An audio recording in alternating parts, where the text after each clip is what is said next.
বেশ কয়েকদিন পর পর স্বামীজি তার কাছে আসছেন, মানে স্বপ্ন নয়, প্রত্যেক আসছেন। তিনি তর্ক করছেন, তিনি বলছেন আমি যাবো না, আমি অত দূরে যাবো না, কি করবো, যাওয়ার ইচ্ছা নেই, ভারতেই থাকবো, ভারতের থেকেই কাজ করবো। স্টপেজটা হচ্ছে রথতলা স্টপেজ মঞ্চ, যেটাকে সমাজ সদন বলছেন এনারা। এইখানেই আজকের অনুষ্ঠান।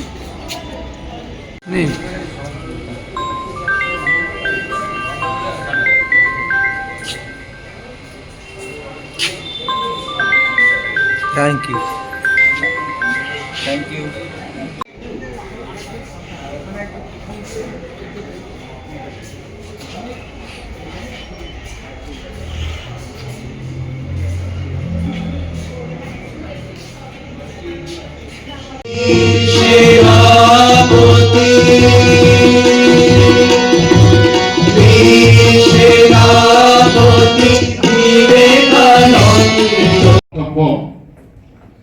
আজকে এই বিষয় যিনি উদ্বোধন করলেন, উদ্বোধক Shrimat Swami Balabhadranandaji Maharaj, assistant general secretary, এবং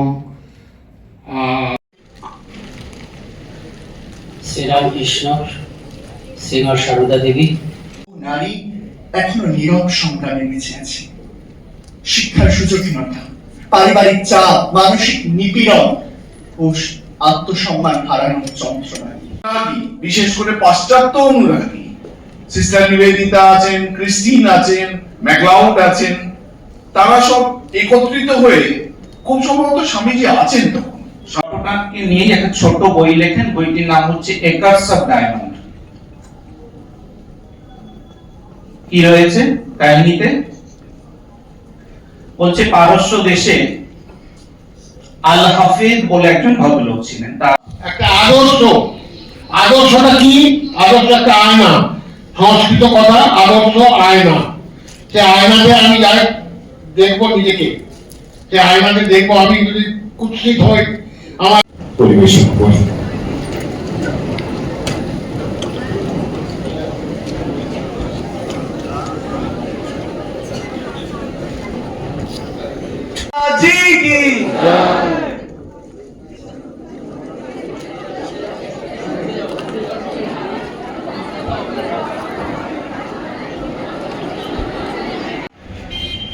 গুড মর্নিং।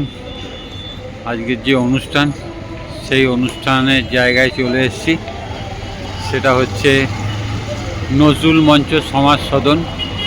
আজকে এখানে রামকৃষ্ণ বিবেকানন্দ ভাব প্রচার সমিতি উত্তর চব্বিশ পরগনা 1-এর যে জেলা উৎসব অনুষ্ঠান আছে, সেইটা আপনাদের সামনে আজকে তুলে ধরব। 10টা থেকে শুরু আছে। আর উপস্থিত থাকবেন শ্রীমৎ স্বামী বলভদ্রানন্দজি মহারাজ, স্বামী দুর্গাত্মানন্দজি মহারাজ, যিনি রামকৃষ্ণ মঠ বামুনমুড়ার অধ্যক্ষ। আর এসে গেছে, সবাই হাত দেখাচ্ছে, সব আস্তে আস্তে আসছে, সব যুবদের নিয়ে। আজকে সকাল 10টা থেকে 1টা পর্যন্ত এই যুব সম্মেলন চলবে। সঙ্গে থাকুন, দেখতে থাকুন আজকের এই অনুষ্ঠান।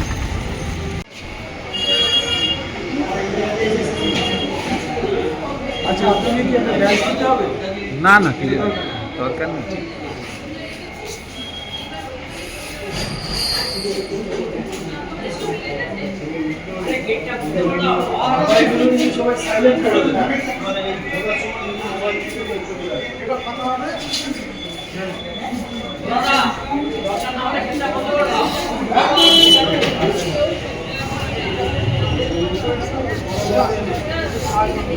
খুলে দিলে তো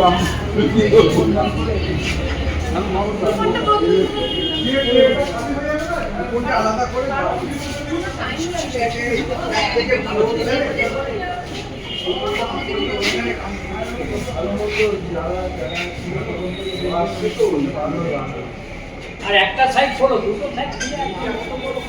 টিফিনের ব্যবস্থা আছে, সব টিফিন দেওয়া হবে, জলের ব্যবস্থা।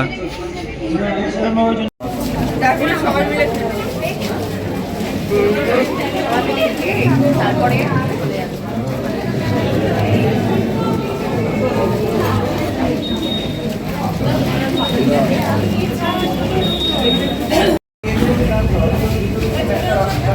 সম্মেলনে যুবরা এসে গেছে, টিফিনের ব্যবস্থা চলছে। ভালো আছেন? আপনি কেমন আছেন?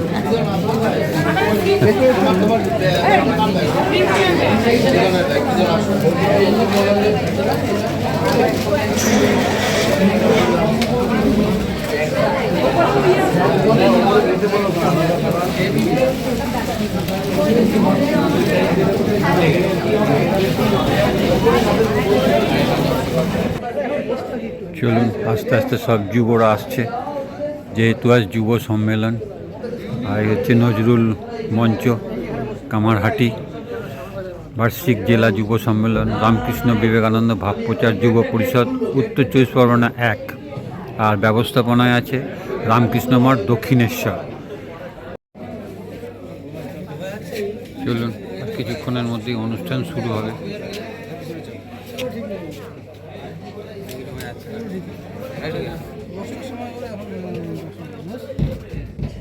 কোথায় বসছিস? পিছনে বসছিস? বকা দেবে না তো আবার? সে না হলো, কিন্তু বকা দেবে না তো আবার?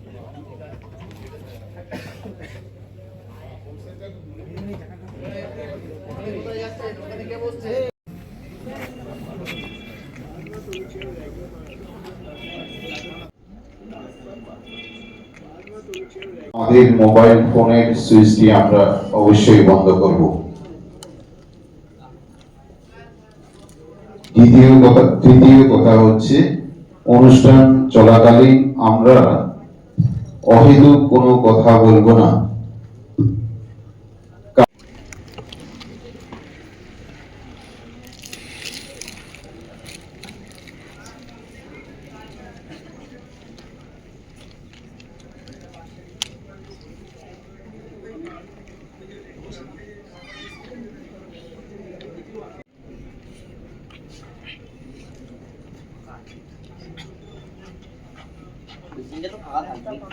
না না, কোনটা কোনটা কোনটা না সামনে আছে, দেখি পড়ে গেছে, পড়ে গেছে। ওই তো ফাঁকা আছে, এটা বাচ্চা তুলতে হবে। একজনকে নেকি দিয়েছে।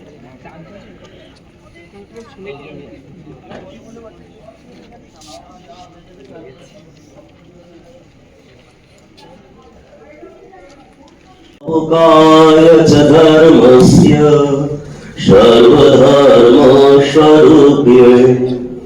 অবতার বরিষ্ঠায় রামকৃষ্ণায় তে নমঃ। জননীং শারদাং দেবী রামকৃষ্ণং জগদ্গুরুং পাদপদ্মে তয় শ্রিত্বা প্রণমামি মুহুর্মুহুঃ। নমস্তে যতিরাজায় বিবেকানন্দ সুরায়ে সচ্চিৎসুখ স্বরূপায় স্বামিনে তাপহারিণে। উত্তর কৃষ্ণ বিবেকানন্দ ভাব প্রচার যুব পরিষদ বিবেকানন্দ ভবনের এই বার্ষিক যুব সম্মেলনের শুভ সূচনা হতে চলেছে। প্রথমে শ্রী শ্রী ঠাকুর, শ্রী শ্রী মা ও স্বামীজির শ্রীচরণে পুষ্পার্ঘ প্রদান করবেন পূজনীয় মহারাজগণ। বালভদ্রানন্দজি মহারাজ, শ্রীমৎ স্বামী দুর্গাত্মানন্দজি মহারাজ,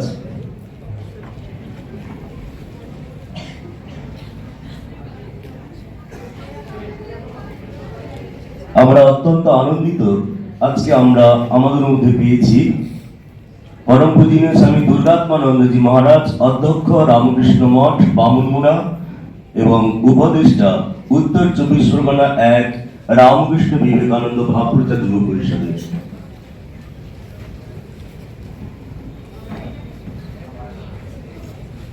রয়েছেন শ্রীমৎ স্বামী বলভদ্রানন্দজি মহারাজ, সহ সাধারণ সম্পাদক রামকৃষ্ণ মঠ ও রামকৃষ্ণ মিশন বেলুর মঠ এবং আহ্বায়ক রামকৃষ্ণ বিবেকানন্দ ভাবপ্রচার যুব পরিষদ কেন্দ্রীয় কমিটি।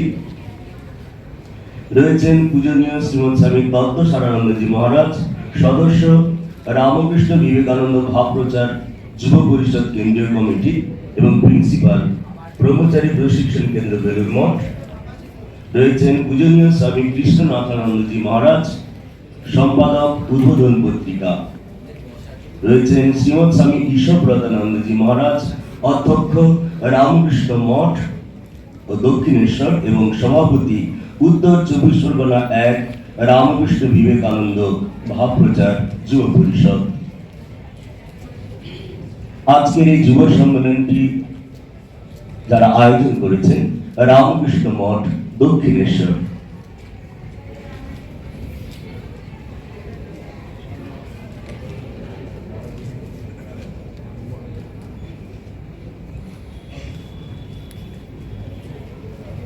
শ্রী শ্রী ঠাকুর, শ্রী শ্রী মা ও স্বামীজির শ্রীচরণে পুষ্পার্ঘ্য প্রদানের পর আজকে এই যুব সম্মেলনে আনুষ্ঠানিকভাবে পূজনীয় শ্রীমৎ স্বামী বলভদ্রানন্দজি মহারাজ সহ সাধারণ সম্পাদক রামকৃষ্ণ মঠ ও রামকৃষ্ণ মিশন বেলুড় মঠ এবং সেই সঙ্গে বৈদিক মন্ত্র উচ্চারণ চলতে থাকবে। বৈদিক মন্ত্র উচ্চারণ করবে শ্রী সৌমেন দাস, শ্রী বিক্রম বেরা এবং সঙ্গে অন্যান্য মহারাজগণ। বৈদিক মন্ত্র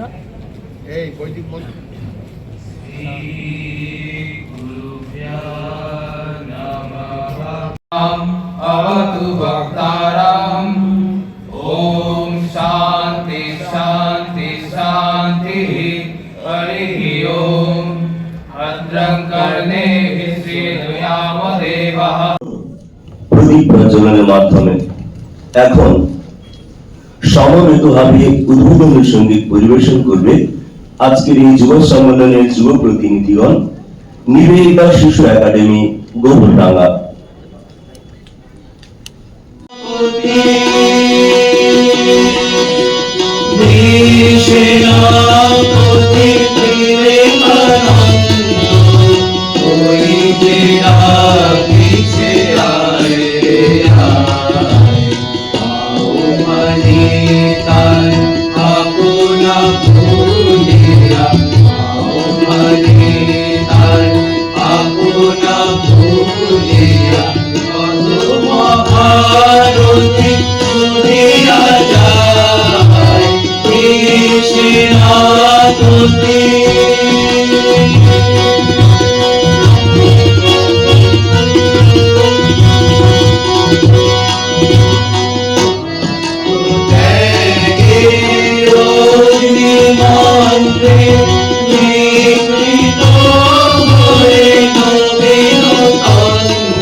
লহ আজি মম তরুণ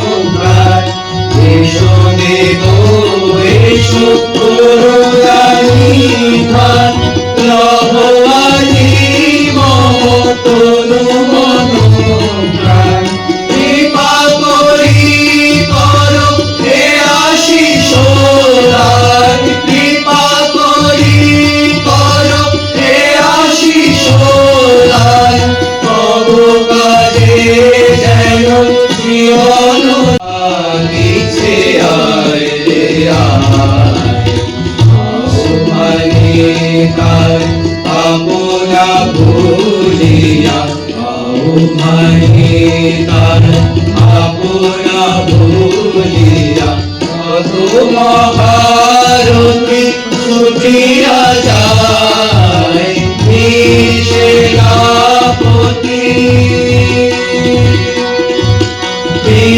সেনাপতি সেনাপতি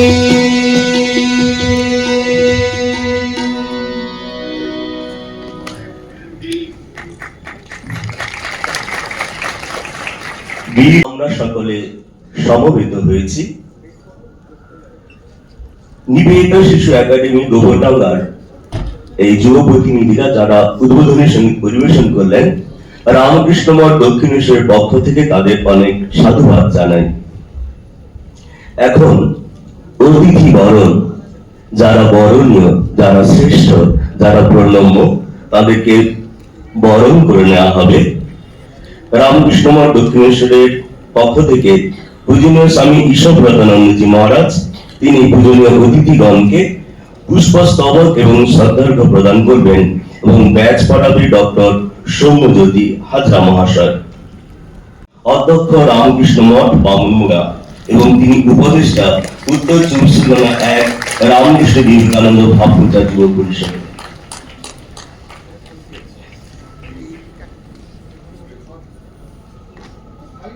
এই ব্যাচ পড়াবে ব্যাচ সৌম্যজ্যোতি হাজরা ব্যাচ। এরপর পূজনীয় শ্রীমৎ স্বামী বলভদ্রানন্দজি মহারাজকে বরণ করে নেবেন পূজনীয় স্বামী ঈশ্বরব্রতানন্দজি মহারাজ, পুষ্পস্তবক এবং শ্রদ্ধার্ঘ্য দেবেন।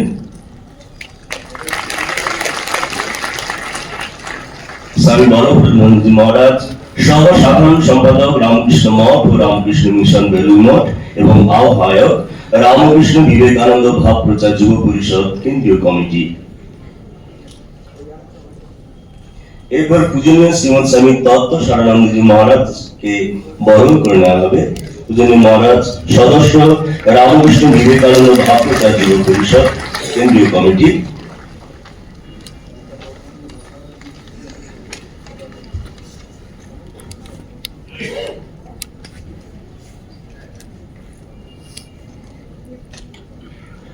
এরপর পূজনীয় শ্রীমৎ স্বামী কৃষ্ণনাথনন্দজি মহারাজ সম্পাদক উদ্বোধন পত্রিকা, তাকে বরণ করে নিচ্ছেন পূজনীয় স্বামী ঈশ্বরব্রতানন্দজি মহারাজ, অধ্যক্ষ রামকৃষ্ণ মঠ দক্ষিণেশ্বর।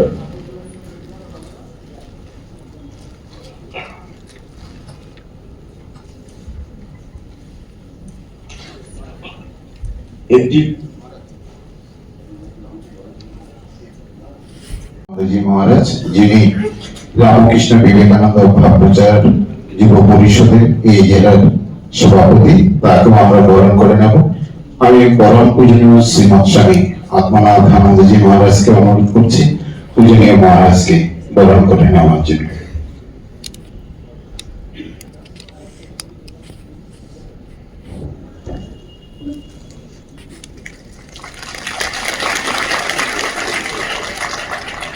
আজকে এই সম্মেলনের সঞ্চালক পরম পূজনীয় শ্রীমৎ স্বামী আত্মনাথ আনন্দজি মহারাজকে পুষ্পস্তবক এবং ব্যাচ প্রদান করে সম্বর্ধনা জ্ঞাপন করবেন আমাদের এই জেলার সভাপতি যুব পরিষদের শ্রীমৎ স্বামী ঈশ্বরব্রতানন্দজি মহারাজ।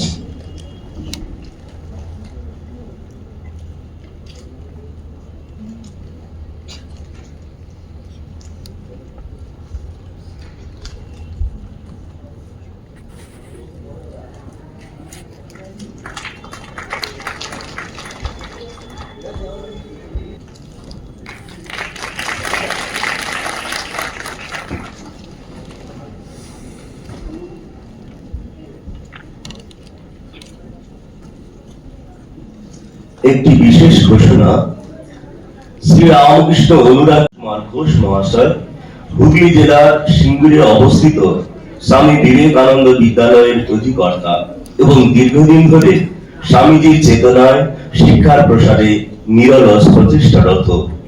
শিক্ষাক্ষেত্রে তার বিশেষ অবদানের জন্য আজকের এই সভায় তার মহতি প্রয়াসকে সম্মান জানিয়ে সামান্য সম্বর্ধনার ব্যবস্থা করা হয়েছে।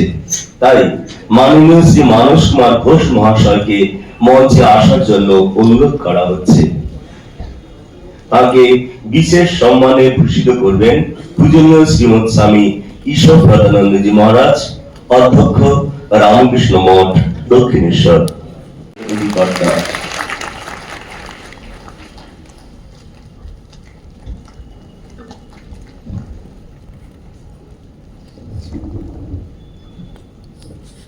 চৌধুরী এবং শ্রী প্রসন্নদীপ সাহাকে বরণ করে নিচ্ছেন শ্রীমৎ স্বামী ঈশ্বরপ্রদানন্দজি মহারাজ, অধ্যক্ষ রামকৃষ্ণ মঠ, দক্ষিণেশ্বর।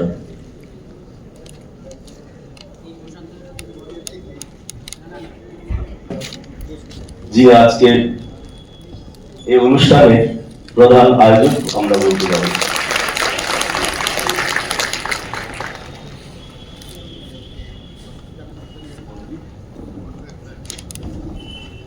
আমাদের প্রশান্ত চৌধুরী মহাশয়, উত্তর 24 পরগনা 1 রামকৃষ্ণ বিবেকানন্দ ভাবপ্রচার পরিষদের সঞ্চালক, আহ্বায়ক এবং উত্তর 24 পরগনা 1 রামকৃষ্ণ বিবেকানন্দ ভাবপ্রচার যুব পরিষদের উনি হচ্ছেন ভাইস প্রেসিডেন্ট।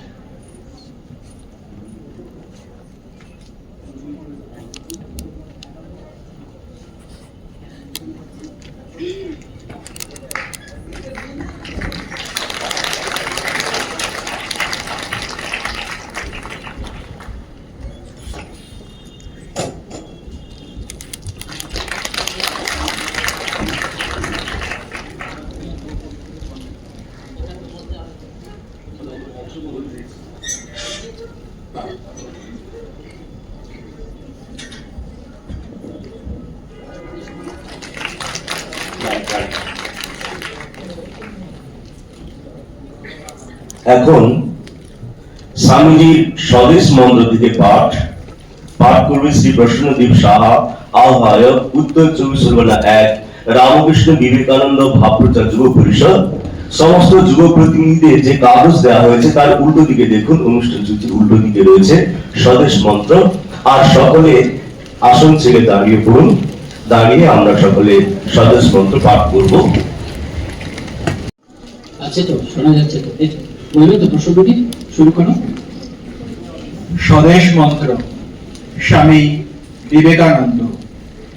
হে ভারত, এই পরানুবাদ, পরানুকরণ, পরামুখাপেক্ষা, এই দাস সুলভ দুর্বলতা,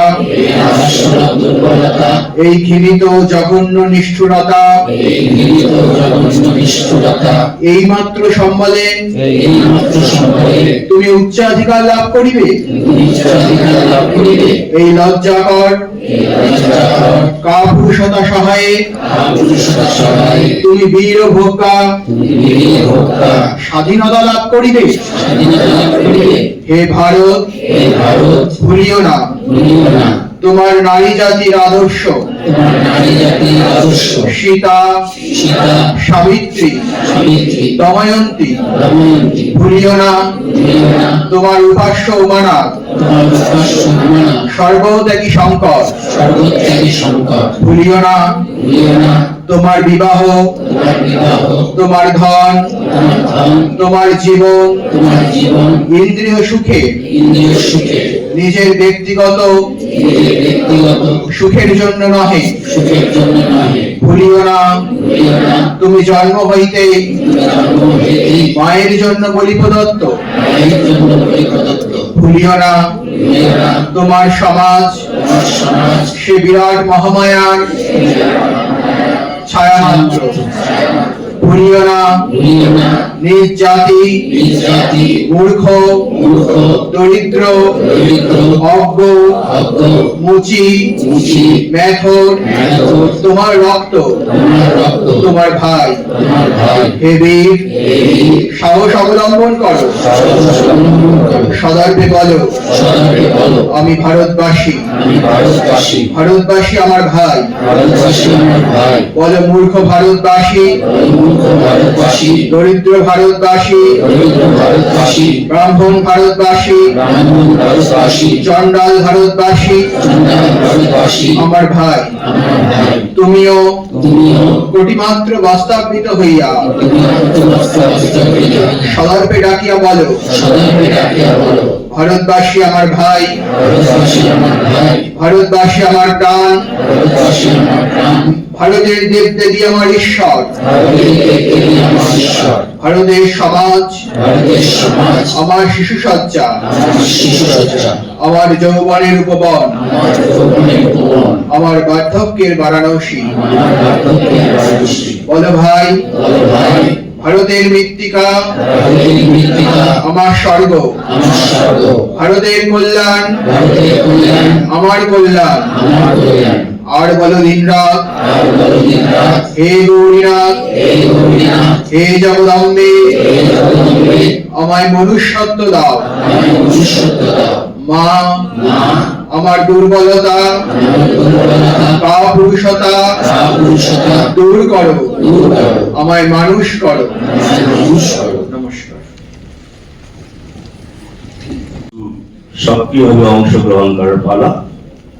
আবৃত্তি পরিবেশন করবেন অদিতি দাস, অশোকনগর শ্রীরামকৃষ্ণ পাঠচক্র কল্যাণগড় থেকে এসেছে। আবৃত্তি অদিতি দাস।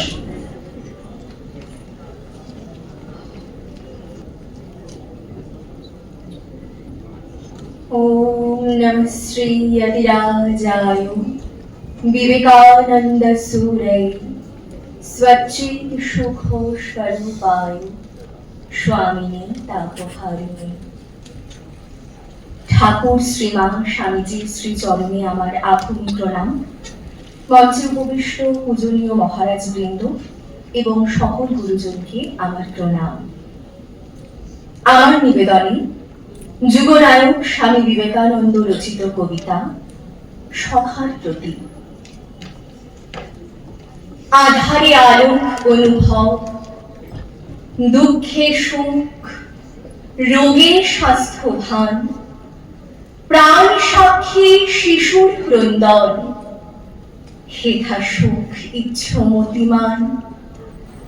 দ্বন্দ্বযুদ্ধ চলে অনিবার, পিতা পুত্রে নাহি দেয় স্থান। স্বার্থ স্বার্থ সদা এই রব, হেথা কোথা শান্তির আকার। সাক্ষাৎ নরক স্বর্গময়, কেবা পারে ছাড়িতে সংসার। কর্মপাশ গলে বাঁধা যার, কৃতদাস বল কোথা যায়। যোগ ভোগ গার্হস্থ সন্ন্যাস, জপ তপ ধন উপার্জন, ব্রত ত্যাগ তপস্যা কঠোর। সব মর্ম দেখেছি এবার, জেনেছি সুখের নাহি লেশ।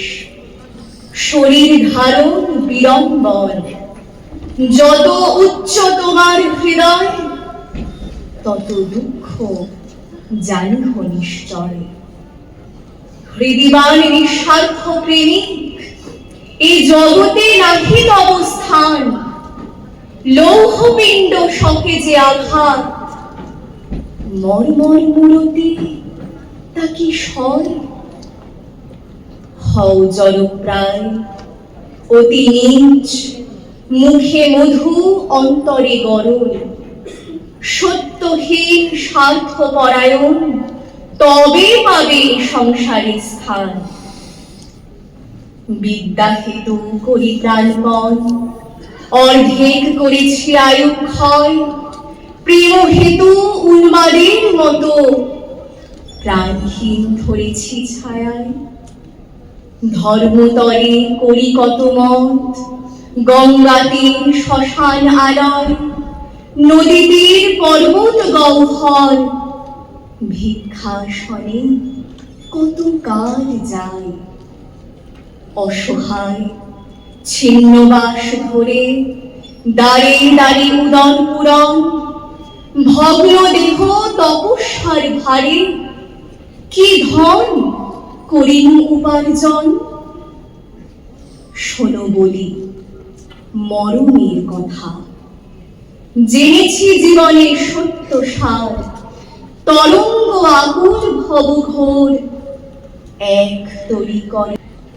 মন্ত্রতন্ত্র প্রাণ নিয়মন, মতামত দর্শন বিজ্ঞান, ত্যাগ ভোগ বুদ্ধির বিভ্রম, প্রেম প্রেম এই মাত্র ধন। জীব ব্রহ্ম মানব ঈশ্বর, ভূত প্রেত আদি দেবগণ, পশু পক্ষী কীট অনুকীট, এই প্রেম হৃদয়ে সবার। দেব দেব বলো আর কেবা, কেবা বলো সবাই চালায়। পুত্র তরে মাই দেয় প্রাণ, দস্যু হরে প্রেমের প্রেরণ। হয়ে বাক্য মন অগোচর, সুখে দুঃখে তিনি অধিষ্ঠান। মহাশক্তি কালী মৃত্যুরূপা, মাতৃভাবে তারই আগমন।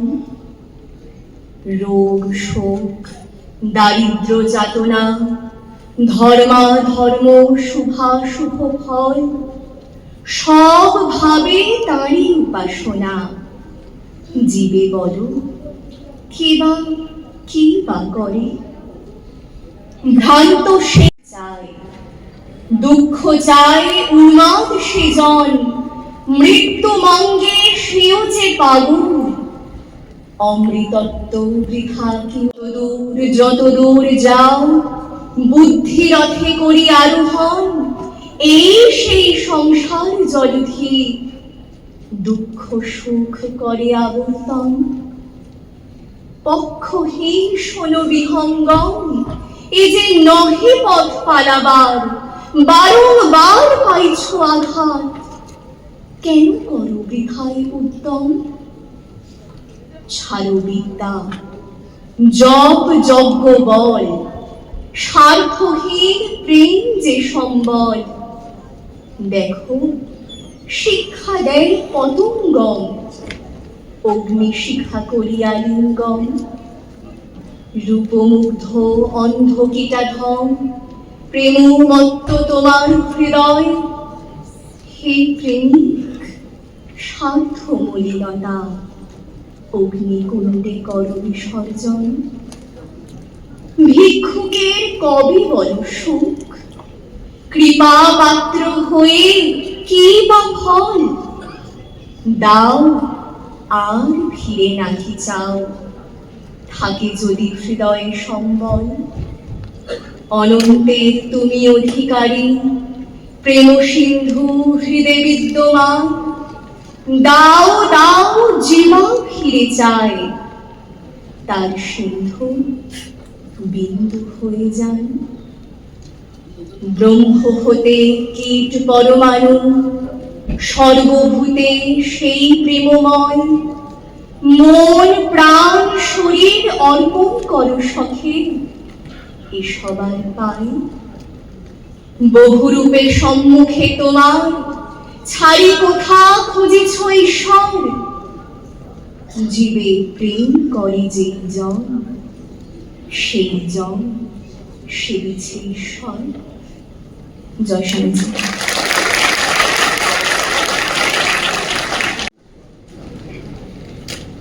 সপ্তদশটা ঋষি স্বামী বিবেকানন্দ তার শতাব্দী কবিতায় যে সত্যগুলো তুলে ধরেছেন, অদিতি দাস যুব প্রতিনিধি খুব সুন্দরভাবে আবৃত্তি করেন আমাদের সামনে।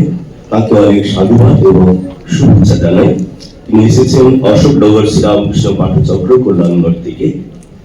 এবার যুব প্রতিনিধি ভাষণ দেবেন শ্রী সৌমাল্য মুখার্জি, দত্তপুকুর শ্রীরামকৃষ্ণ বিবেকানন্দ সেবাকেন্দ্র থেকে এসেছে। সৌমাল্য মুখার্জি। ওঠো, জাগো, আর লক্ষ্যে না পৌঁছানো পর্যন্ত থেমো না। এই বাক্যটা শুধু ইতিহাসের অংশ নয়, এটা আজও প্রত্যেকটি তরুণের মনে এক বিদ্যুৎ চমকের মতো প্রেরণা জাগাতে পারে। কারণ আজকের যুগেও ঠিক আগের মতোই যুবকেরাই ভারতের ভবিষ্যৎ। নমস্কার। ঠাকুর মা স্বামীজিকে প্রণাম জানিয়ে, এখানে উপস্থিত সকল পূজনীয় স্বামীজিদের প্রণাম জানিয়ে আমি আমার বক্তৃতা শুরু করছি। বক্তৃতার বিষয় বর্তমান যুব সমাজ ও স্বামী বিবেকানন্দ। স্বামীজি বলতেন, তোমাদের হাতেই ভারতের ভবিষ্যৎ, যুবকেরাই জাতির প্রাণ। তিনি দেখেছিলেন প্রত্যেকটি যুবকের মধ্যে পরিবর্তনের শক্তি, আত্মবিশ্বাসের আগুন আর নবজাগরণের সম্ভাবনা। তিনি বিশ্বাস করতেন যুবক মানে শুধু বয়সে তরুণ নয়, মন ও মননের সাহসী, কর্মঠ ও মানব প্রেমে উদ্বুদ্ধ এক শক্তি। কিন্তু আমাদের আজকের যুব সমাজ বেশ খানিকটা অন্যরকম অবস্থার মধ্যে দাঁড়িয়ে। প্রযুক্তির ছলকানি, সোশ্যাল মিডিয়ার বিভ্রান্তি আর প্রতিযোগিতার অন্ধ দৌড়, সব মিলিয়ে বহু তরুণ হারিয়ে ফেলেছে নিজের লক্ষ্য, নিজের আত্মবিশ্বাস। অবিরাম তুলনা, অস্থিরতা, উদ্বেগ ও মানসিক চাপে আজকের যুব সমাজ যেন এক অদ্ভুত অদৃশ্য ক্লান্তিতে ভুগছে। স্বামীজি বলতেন, fear is death, strength is life। কিন্তু আজকের যুব সমাজের সব থেকে বড় শত্রু কি জানেন? ভয়। সমাজের সমালোচনার ভয়, ব্যর্থতার ভয়, ভবিষ্যতের অনিশ্চয়তার ভয়। কিন্তু স্বামীজি বলতেন, যে মানুষ নিজের উপর বিশ্বাস করে না সে কখনো কিছু করতে পারে না। তাই এই ভয়কে জয় করার একমাত্র মন্ত্র হওয়া উচিত আত্মবিশ্বাস, নিজেকে বিশ্বাস করা। আজকের এই সমাজের আরেকটি বড় সমস্যা হলো বিভাজন। ধর্ম, জাতি, রাজনীতি, ভাষা সবকিছুর মধ্যে এক অবিশ্বাসের দেওয়াল তৈরি হয়েছে, আর অদ্ভুতভাবে যুব সমাজকে তার মধ্যে টেনে নেওয়া হচ্ছে। স্বামীজি বলতেন, ধর্মের আসল উদ্দেশ্য মানুষকে একত্র করা, আলাদা করা নয়। তিনি চেয়েছিলেন এমন এক ভারত যেখানে মানুষ আগে মানুষ হবে, তারপর হিন্দু মুসলমান, নারী পুরুষ, ধনী গরিব। তিনি জানতেন জাতীয় ঐক্য আসবে তখনই যখন প্রত্যেকটি যুবকের হৃদয়ে থাকবে ভালোবাসা আর কর্মে বহন করবে মানব প্রেম। এবার আসে যাক নারীর অবস্থায়। একদিকে নারী যেমন মহাকাশ যাচ্ছে, মন্ত্রিসভা চালাচ্ছে, আন্তর্জাতিক মঞ্চে কণ্ঠ তুলছে, আমাদের শিক্ষায় শুধুমাত্র আইন নয়, আমাদের দরকার নারীদের মুক্ত করা। স্বামীজি বলতেন, নারী হলো শক্তির প্রতীক। তাই আজ আমাদের যুব সমাজের উচিত প্রত্যেকটি নারীকে সমান সম্মান ও অধিকার দেওয়া, কারণ মানসিকভাবে মুক্ত নারী হলো সেই শক্তি যা আমাদের সমাজকে উন্নত ও সুস্থ করতে পারে। আমাদের সমাজের আরেকটি চ্যালেঞ্জ হলো দিশাহীনতা। কোটি কোটি তথ্য, তার মধ্যে জানে না কোনটা সত্য, কোনটা প্রয়োজনীয়। তারা খুঁজে বেড়ায় সাফল্য, স্বীকৃতি, অর্থ, অথচ হারিয়ে ফেলে অর্থবোধ। স্বামীজি বলতেন, শিক্ষা হলো যা তোমাকে শক্ত করবে, দুর্বল নয়। আমাদের দরকার তেমন শিক্ষার যা আমাদের চরিত্রকে আরো দৃঢ় করবে। আমাদের মনে রাখা উচিত শুধুমাত্র প্রতিযোগিতা নয়, সহযোগিতা। শুধুমাত্র সাফল্য নয়, উদ্দেশ্য। শুধুমাত্র নিজের নয়, সমাজের উন্নতি। স্বামীজি একবার বলেছিলেন, আমাকে যদি তোমরা 100 তরুণ দাও যারা নিজেদের উপর বিশ্বাস করে, আমি ভারত বদলে দেব। আজ সেই 100 তরুণের প্রয়োজন নেই, শুধু প্রয়োজন প্রত্যেকটি তরুণের মধ্যে সেই আগুনের সঞ্চার ঘটানো। আগুন যা হলো জ্ঞানের, শিক্ষার ও মানবতা। আজকের যুব সমাজ যদি স্বামী বিবেকানন্দকে বইয়ের অধ্যায় না ভেবে নিজের জীবনের নির্দেশক হিসেবে গ্রহণ করে, তাহলে আমাদের সমাজ আরো সুস্থ হবে, মানসিকভাবে, নৈতিকভাবে ও মানবিকভাবে। তাই আসুন সবশেষে আমরা একসাথে বলি, ভয় নয় বিশ্বাস, অবসাদ নয় আত্মশক্তি, বিভাজন নয় ঐক্য। কারণ স্বামীজির সেই চিরন্তন বাণী আজও সত্য। ওঠো, জাগো, আর লক্ষ্যে না পৌঁছানো পর্যন্ত থেমো না। নমস্কার।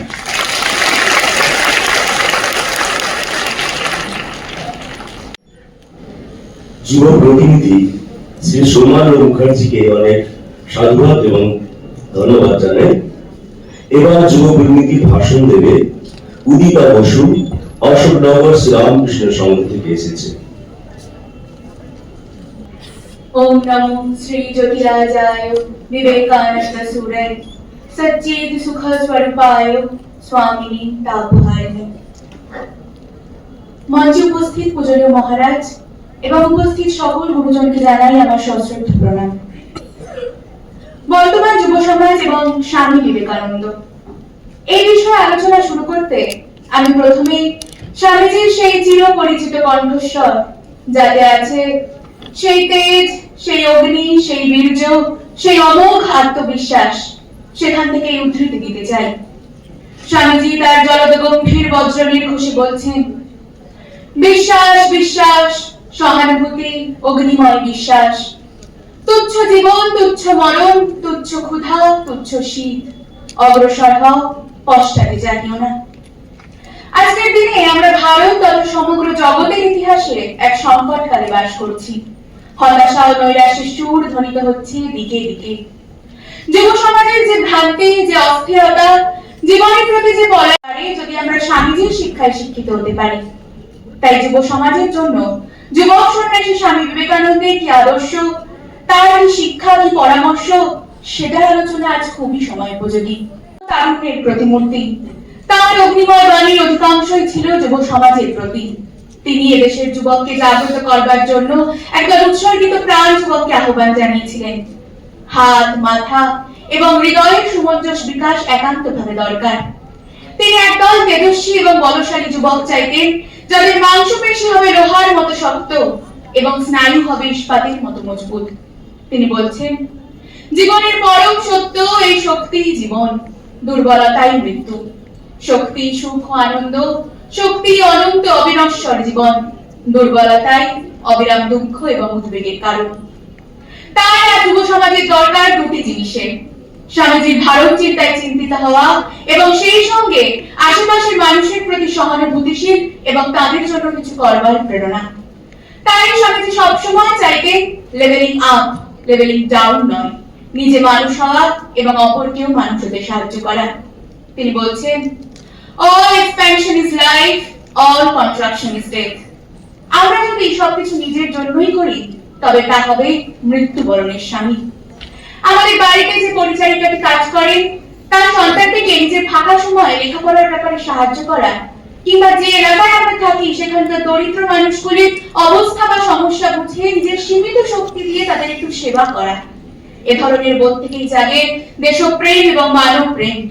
এখান থেকেই আমরা পাবো শিবজ্ঞানী জীব সেবার সুযোগ। এছাড়াও বর্তমানে আমরা ছাত্রছাত্রীরা যে লেখাপড়ার চাপের কথা বলি, সত্যি কি সেই চাপ আমাদের কোনো কাজে লাগে? বরং তা আমাদের শরীর এবং মনের ক্ষতি করে। স্বামীজি কিন্তু এরকম কোন শিক্ষায় বিশ্বাসী ছিলেন না। তিনি বলছেন, মানুষের মধ্যে যে পূর্ণতা সতই বর্তমান, তার বিকাশের নাম শিক্ষা। তিনি মানুষ করার শিক্ষায় বিশ্বাসী ছিলেন। তিনি বলছেন, জগতের সমস্ত ধন সম্পদের চেয়ে মানুষ হচ্ছে সবচেয়ে বেশি মূল্যবান। অর্থই কি শক্তি? চরিত্রই শক্তি। কিভাবে দেখেছে টাকায় মানুষ করে, মানুষই টাকা করে। চরিত্রই বজ্র দৃঢ় প্রাচীরের মধ্যে দিয়ে পথ করে নিতে পারে। তাই সবচেয়ে গুরুত্বপূর্ণ নিজেকে তৈরি করা। স্বামীজি একবার তার শিষ্য শরৎচন্দ্র চক্রবর্তীকে বলছেন, শ্রদ্ধাবান হ, বীর্যবান হ, আত্মজ্ঞান লাভ কর এবং পরহিতায় জীবনপাত কর। এই আমার ইচ্ছে এবং আশীর্বাদ। 1894 খ্রিস্টাব্দে তিনি তার গুরু ভাই স্বামী অখণ্ডানন্দজি মহারাজকে চিঠিতে লিখলেন, পড়েছ, পিতৃদেব ভব, মাতৃদেব ভব। আমি বলি, দরিদ্র দেব ভব, মূর্খ দেব ভব। দরিদ্র, অজ্ঞ, নিরক্ষর, পীড়িত এরাই তোমার দেবতা হন। স্বামীজির এই ভাবনাকে যুব সম্প্রদায় নিজেদের জীবনে গ্রহণ করতে পারলে তবেই স্বামীজির ইচ্ছে পূর্ণ হবে। কিন্তু বর্তমান যুগে স্বামীজির এই ভাবনাকে গ্রহণ করা যুব সমাজের পক্ষে সুকঠিন। তাই আত্মশক্তির জন্য, নিজেকে মহৎ লক্ষ্যে প্রতিনিয়ত উদ্দীপিত করবার জন্য, মনকে পবিত্র এবং ব্রহ্মচর্য পরায়ণ করবার জন্য, নিজের মধ্যে উৎসাহ এবং উদ্যমের আগুনকে নিত্য জ্বালিয়ে রাখবার জন্য স্বামীজির বাণী এবং আদর্শ গ্রহণ করা একান্তভাবে প্রয়োজন। তাই যুব সম্প্রদায় স্বামীজির আদর্শে নিজের জীবন গড়ে তুলবে এবং তাদের মধ্যেও ফুটে উঠবে সততা, পবিত্রতা, আত্মবিশ্বাস, কর্মোদ্যম এবং সর্বোপরি মানুষের প্রতি এবং দেশের প্রতি ভালোবাসা, ভারতবর্ষ সম্পর্কে শ্রদ্ধা এবং গৌরববোধ। স্বামীজি বিশ্বাস করতেন ভারতবর্ষের অনাগত দিনের যুবকরা সার্থক করবে তার স্বপ্নকে। তাই তিনি তাদের জন্য রেখে গিয়েছেন তার সৌর্যময় বার্তা। অনন্ত বীর্য, অনন্ত উৎসাহ, অনন্ত সাহস, অনন্ত ধৈর্য চাই, তবেই যে কোনো মহাকার্য সমাধা হবে। It is better to wear out than to rust out. Swamiji যুবশক্তিকে জাগানোর জন্য আত্মবিশ্বাস এবং আত্মশ্রদ্ধার কথা উপলব্ধি করতে বলেছেন। তার বজ্র নির্ঘোষে আমরা শুনতে পাই, Arise, awake, and stop not till the goal is reached. এক আশ্চর্য উদ্দীপক বাণী। এই নৃত্যভাস বাণী আমাদের ধমনীতে আত্মবিশ্বাসের যে রক্তধারা বইয়ে দেয়, তাতেই যেন ধ্বনিত হয়, আমি অজর, অমর, অব্যয়। জয় তো স্বামীজি। প্রতিনিধিদের আলোচনা আরো বেশি প্রাঞ্জল, তাই না? অনেক কবিতায়িত, আর আমাদের মানে যুব প্রতিনিধিদের চিন্তা ভাবনার খুব কাছাকাছি। তো সেখানে আমরা বলি যে পূজনীয় মহারাজগণ যে বক্তব্য রাখছেন, সেই আদর্শে তাদের জীবন অনেকটাই গঠিত হয়েছে এবং সেই লক্ষ্যে তারা এগিয়ে চলেছেন। আর যুব প্রতিনিধিরা সবেমাত্র প্রতিজ্ঞা নিয়েছে, আমরা এই আদর্শে জীবন গঠন করব। আর স্বামীজিকে ধরে থাকলে নিশ্চয়ই সকলেই সেই লক্ষ্যে পৌঁছাবে। স্বামীজি বলছেন না, stop not till the goal is reached. সকলে সেই লক্ষ্যে পৌঁছাক, স্বামীজি সেটাই চেয়েছেন। সেই জন্য এই ধরনের যুব সম্মেলনের আয়োজন করা হয়েছে। এখন সঙ্গীত পরিবেশন করবে যুব প্রতিনিধি কৌশিক মন্ডল, তাকে তবলায় সহযোগিতা করবে দেবমাল্য গুহ, নপাড়া রামকৃষ্ণ বিবেকানন্দ সেবাশ্রম থেকে এসেছে।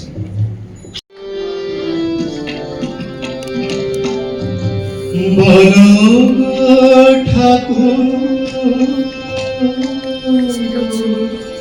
বলো না আমারে, বলো ঠাকুর, বলো না আমারে, আমি রে কারে সাথে তোমার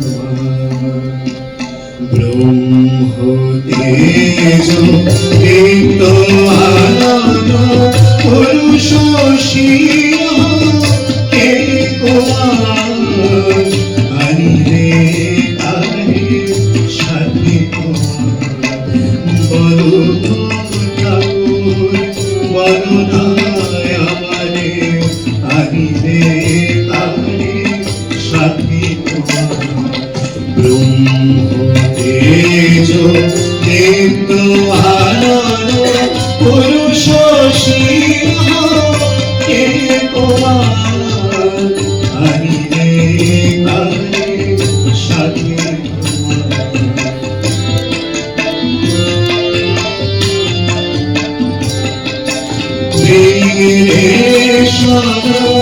আমি কবির সুরসেনাপতি চিনিয়া আমি কবির সুরসেনাপতি চিনিয়া জ্ঞানী করিয়া জ্ঞানী করিয়া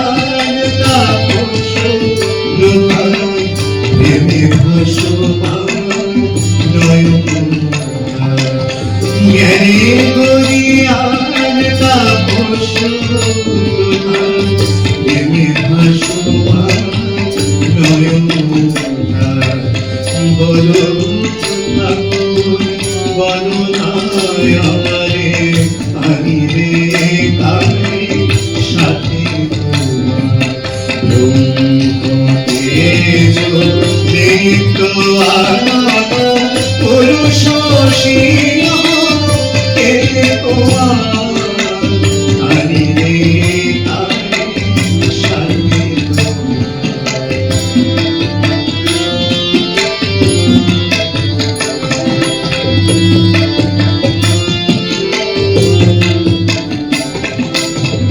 একই সুদরে প্রেমেতে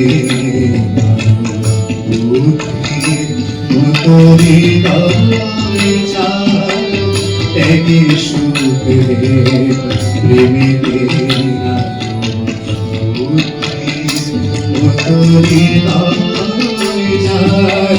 জ্ঞানী শিব জ্ঞানী শিব সে কেন পদে সে কেন পদে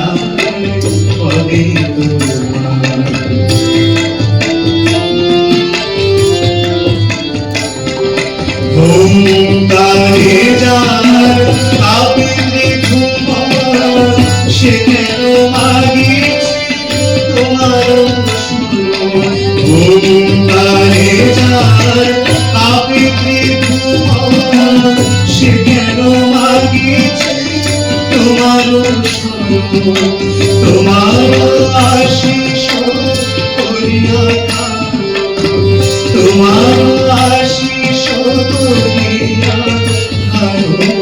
শিখিব হরি ধরা তোমার আশিস করিয়া শিখিব হরি ধরা বলো বলো আমারে আহিবে সাথে নিত্য আনন্দ পুরুষ সিংহ কে আহিবে তারে সাথে আহিবে তারে সাথে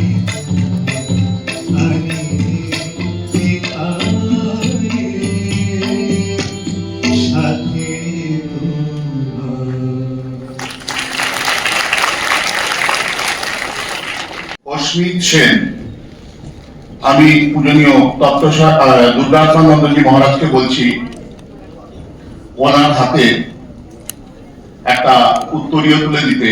অস্মিত জিডি গোয়েঙ্কা পাবলিক স্কুল থেকে ক্লাস 12 এ 95.6% পেয়েছে।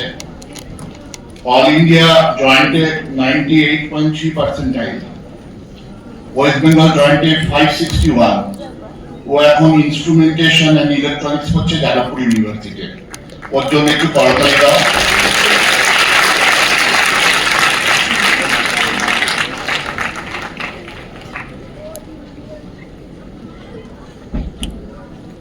তারপর আমি সমজ্যোতিকে ডাকবো। সমজ্যোতি আমাদের আশ্রমের যত মেডিকেল ক্যাম্প হতো সেই মেডিকেল ক্যাম্পে ও সেবা দিত।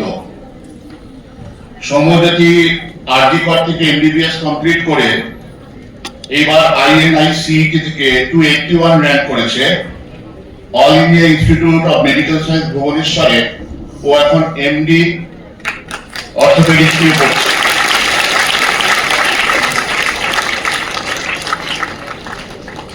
তারপর আমরা দেখে নিচ্ছি মৌসুমী ব্যানার্জি দক্ষিণেশ্বরের সারদা স্কুল থেকে পাশ করেছে। বিকম অনার্সে ও এবার 95% পেয়েছে। তাই মৌসুমীকে আমরা বিশেষ সম্মাননা দিচ্ছি।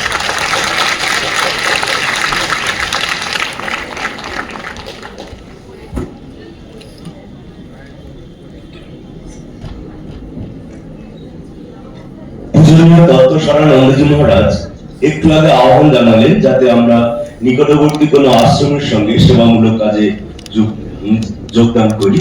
তারই কয়েকটি উদাহরণ আমরা দেখলাম। ইনারা আশ্রমে নানা সেবা কার্যে অংশ নিয়েছেন।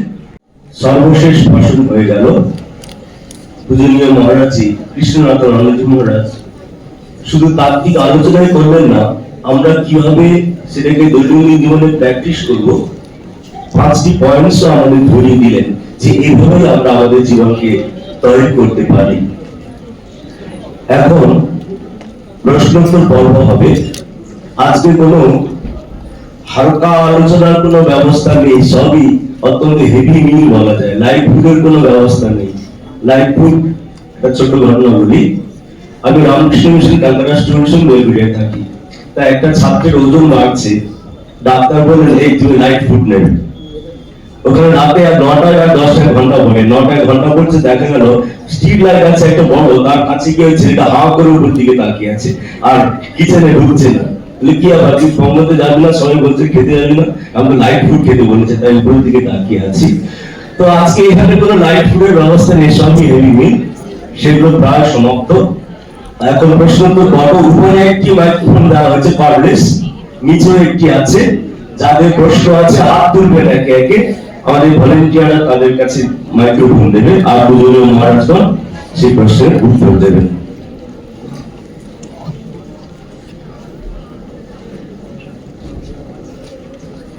প্রশ্নগুলো কুইজের মতো না হয়, জীবন সমস্যা সংক্রান্ত প্রশ্ন করতে হবে।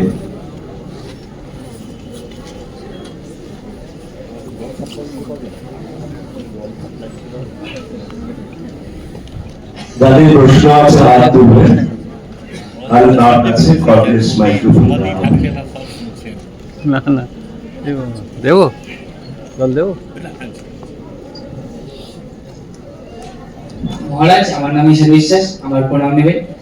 আমার প্রশ্নটি হচ্ছে, আমার সবসময় খুব বেশি পরিমাণে ওভার থিঙ্কিং হয়, এই ওভার থিঙ্কিং কমাবার জন্য কি করতে পারি?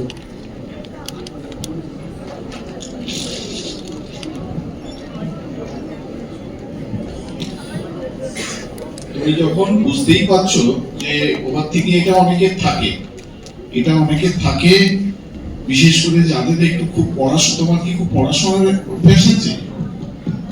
মহারাজ মোটামুটি। হ্যাঁ, যাদের একটু পড়াশোনার অভ্যাস থাকে তাদের এরকম থাকে। এটা খুব দোষের নয়, একটু দোষের বটে। একটু দোষের এই কারণে তারা খুব পেসিমিস্টিক হয়ে যায় সব বিষয়ে, মানে একটু হতাশাবাদী হয়ে যায়। যারা ওভার থিঙ্কিং করে একটু বেশি হতাশাবাদী হয়ে যায়। কিন্তু তুমি যখন এটা বুঝতে পেরেছো, তোমার এটা এই ওভার থিঙ্কিং এর সুযোগ, এই প্রবণতা রয়েছে, আমি বলবো তোমার এই পড়ার অভ্যাসটা তুমি একটুখানি আমাদের বইগুলো একটু, বিশেষ করে স্বামী শিষ্য সংবাদ, আমার মানে তোমার কথা শুনে মনে হচ্ছে স্বামী শিষ্য সংবাদ খুব প্রমাণ পড়ো। স্বামী শিষ্য সংবাদ যদি ওভার থিঙ্কিং করতেই হয়, স্বামী শিষ্য সংবাদে যে কথাগুলো বলা আছে ওর ওপর ওভার থিঙ্কিং করো, এতে তোমার ভালো হবে, বই মন্দ হবে না। এটুকু কথা তাই।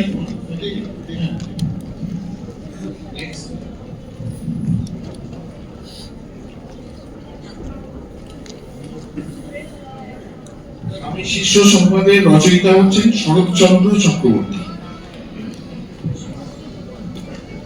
মহারাজ প্রণাম দেবেন।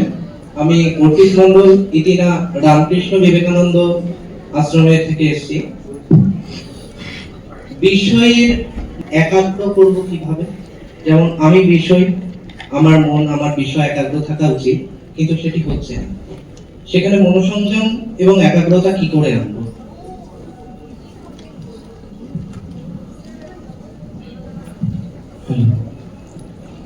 কে প্রশ্নগুলোটা দেখতে পাচ্ছি না, একটু ও এই সামনে। তুমি যে প্রশ্নটা করেছো সেটা হচ্ছে একাগ্রতা কি করে হবে, এই তো? এটা একটা খুব মানে বড় বিষয়, এটা অনেকক্ষণ ধরে আলোচনা হতে পারে। দু তিনটে জিনিস বলি। সেটা হচ্ছে, দেখো, আমরা একাগ্রতার কথা কখন ভাবি? কনসেন্ট্রেশন, মনোসংযোগ। তোমরা যেহেতু ছাত্রছাত্রী, তোমাদের একাগ্রতাটা একমাত্র যুক্ত হচ্ছে পড়াশোনার সঙ্গে। অর্থাৎ যখন পড়তে বসি তখনই মনটা পড়ার মধ্যে না থেকে অন্য বিষয়ে ঘুরে বেড়ায়, আমরা চিন্তিত হয়ে যাই। তো এখানে কি হচ্ছে, এই যে মনোসংযোগ বা একাগ্রতা যাই বলো, মনকে যুক্ত করা, সেটাকে আমরা একটা বিচ্ছিন্ন অভ্যাস বলে ভাবছি। এই মন নিয়ে তো 24 ঘন্টা থাকছি যতক্ষণ সচেতন। সারাদিন এই মন এদিক সেদিক বিভিন্ন জায়গায় ছোটাছুটি করছে, ছোটাছুটি করাটা তার অভ্যাস হয়ে যাচ্ছে। এবং সারাদিন এই ছোটাছুটি করার পরে সন্ধ্যেবেলা এসে ভাবছি যখনই আমি বই নিয়ে বসবো তখনই আমার মনটা একাগ্র হয়ে যাবে। এটা একটু শক্ত আছে। এই মনের একাগ্রতার অভ্যেসটা একটু সারাদিনের মধ্যে নিয়ে আসতে হবে। কিভাবে? সারাদিনে তো অনেক কাজ করি, চেষ্টা করব যখন যে কাজটি করব সম্পূর্ণ মন লাগিয়ে করার। মনকে ছেড়ে দিলে হবে না। যে কাজ করব আমি সেটার বাজানোর অভ্যেস করছি, মন লাগিয়ে করব। আমি কারোর সাথে কথা বলছি, ফুল অ্যাটেনশন দিয়ে করব। যে কাজটা করছি চেষ্টা করব সেটাকে সম্পূর্ণ মন লাগিয়ে করার। এটা যদি দিনের মধ্যে সারাদিন না হলেও মাঝে মাঝে অভ্যাস করা যায়, একটু দেখা যায় যে আমার মনটা পুরো লেগে আছে কিনা, তাহলে এতে মনোসংযোগ অভ্যাসের অনেক কাজ হবে। সন্ধ্যাবেলায় যখন বই নিয়ে বসবো দেখবে অনেকটা সহজ হবে। এটা একদিনের অভ্যাস নয় কিন্তু। দ্বিতীয় আরেকটা অভ্যাস হচ্ছে, স্বামীজি বলতেন, স্বামীজির রাজযোগে আছে যে রোজ কিছু সময় চুপ করে বসে নিজের মনটাকে দেখা। আমরা কি করি? মনটাকে দুভাগে ভাগ করে ফেলতে হবে। কিরকম? উদাহরণ দিই। বই নিয়ে বসেছি, 8 ঘন্টায় টার্গেট করেছি 4 পাতা পড়ব। ওমা, 8 ঘন্টা হয়ে গেছে, এর মধ্যে কিন্তু আমেরিকা, লন্ডন, অস্ট্রেলিয়া সব ঘুরে চলে এসেছি। এটা বুঝতে পারছি যে আমার মনটা এখানে নেই, মনের কোনো একটা অংশ দিয়ে বুঝতে পারছি। এটাকে বলছে দ্রষ্টা মন। মনটাকে দুটো ভাগে ভাগ করে নেওয়া। স্বামীজি বলছেন যে একটা অভ্যেস হচ্ছে রোজ কিছু সময় চুপ করে বসে নিজের মনটাকে খেয়াল করব, এ কোথায় যাচ্ছে, যেখানে যাচ্ছে ছেড়ে দেব। এটা যদি রোজ অভ্যাস করা যায় তাহলে মনের গতি আস্তে আস্তে আস্তে শান্ত হয়ে যাবে। তৃতীয় আরেকটি অভ্যেস, সেটি হচ্ছে শ্বাস প্রশ্বাসের উপর নজর রাখা। ওই যে বসছি যখন যেমনি মনের চিন্তাগুলোকে নজর রাখছি, ঠিক সেরকম একটু একটা তালে তালে শ্বাস প্রশ্বাস নেওয়ার চেষ্টা করা যেতে পারে, মন শান্ত হবে। এগুলো হচ্ছে আমি দু তিনটে উপায় বললাম। এরকম আরো ছোট ছোট উপায় রয়েছে এই মনকে একাগ্র করার। এবং সেই সাথে সাথে যেটা খুব গুরুত্বপূর্ণ, ভাষণের সময় বলেছি যে মনের খাবার দরকার। মন যে একাগ্র থাকছে না, বিশৃঙ্খল হয়ে যাচ্ছে, আমার হাতের বাইরে চলে যাচ্ছে, তার মানে ও কিছু একটা ধরনের খাবারের সন্ধান পেয়েছে, যে খাবারটা ওকে তাড়িয়ে নিয়ে বেড়াচ্ছে, যে খাবারটা ওকে দুর্বল করছে। আমার ওকে ভালো খাবার দিতে হবে। ভালো খাবার হচ্ছে শুভ চিন্তা। শুভ চিন্তা দিলেই, ইতিবাচক চিন্তা দিলেই মন আস্তে আস্তে শক্তিশালী হবে। আমার মন দিয়ে আমি আমার মনকে দখলে আনতে পারবো। শুভ চিন্তা ঢোকাতে হবে ভেতরে। আমি একটা এক্সাম্পল দিই অনেক সময় ছাত্রদেরকে। কালির দোয়াত, এখন তো আর কালির পেনে লেখার চলে গেছে।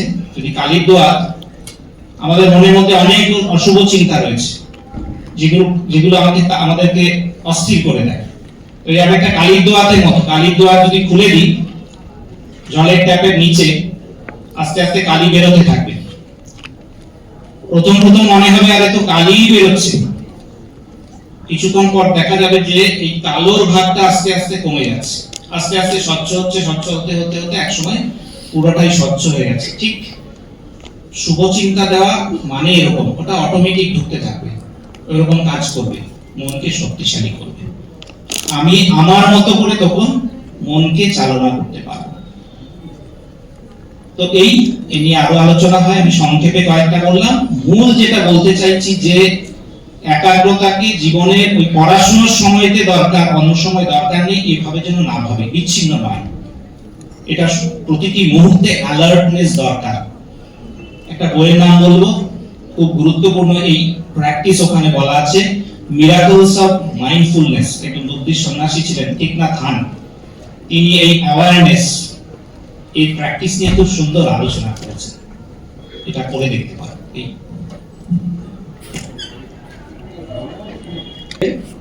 আমি তন্ময় হালদার, আমি এসেছি চাঁদপাড়া থেকে।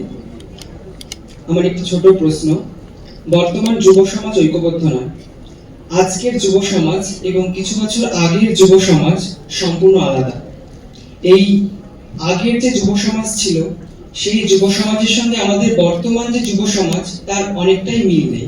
সুতরাং কিভাবে আমরা সেই আগের যুব সমাজকে আবার ফিরিয়ে আনতে পারি? সেই ঐক্যবদ্ধ যে বা একতা বা সবাই মিলে একসাথে কাজ করার যে একটা আনন্দ, সেটাকে কিভাবে আমরা আবার ফিরিয়ে আনতে পারি?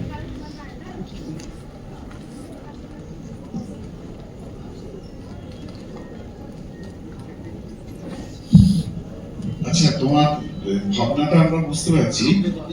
ও বলেছে তন্ময় বোধে, তোমার প্রশ্নটা বুঝতে পারছি। একটা কথা কিন্তু বলি যে আগের যুব সমাজের মতোই এখনকার যুব সমাজটাকে ফিরিয়ে আনতে হবে, কোনোদিন নিতে হবে। সমাজটা অনেক পাল্টে গেছে। আমরা আমাদের আমরা এমন কিছু প্রবীণ নয়, মহারাজ অনেক প্রবীণ, কিন্তু আমরা অতটা সেই অর্থে অনেকটা প্রবীণ নয়। কিন্তু এই গত 15-20 বছরে সারা পৃথিবীর এত বড় বড় পরিবর্তন, মাঝে মাঝে আমরা ভাবি যে আমরা খুব কপাল করে এসেছিলাম এইসব পরিবর্তন দেখতে পেলাম। কারণ আমাদের থেকে 50-70 বছর আগে, 80 বছর আগে যারা এসছেন তারা এত পরিবর্তন দেখতে পাননি। এবং সব ক্ষেত্রে এই যে পরিবর্তনগুলো হয়েছে, ফলে যে ক্ষতি হয়েছে এমন নয়, অনেক ভালো হয়েছে, অনেক ভালো হয়েছে।